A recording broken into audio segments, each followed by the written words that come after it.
We've been looking to promote girls in STEM, and part of that was to specifically encourage girls to take on a robotics team challenge this year.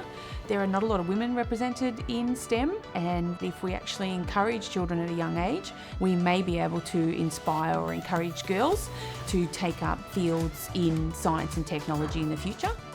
I really like STEM, and Miss Young makes it really fun, and I really like the activities she's given us. She's very enthusiastic, and she makes everything very fun. I think it's very special.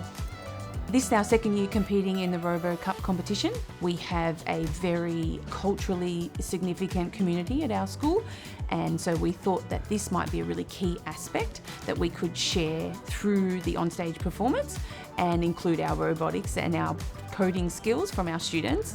These are the robots that we use for our dance. Each of them has their own name and costume. Each of them has their own role to do. We get to incorporate science with some dance, and we're incorporating two subjects together. And we also get to tell a story about someone's culture and the story of the song. I'm really proud of how we've come, and I've really had a fun journey through robotics with all my friends as well. I'm very emotional when I see them perform. It is a celebration of our learning here, and it's just wonderful to see these young ladies just representing not only their culture but themselves as young STEM women for the future and those children coming up through the different parts of our schools.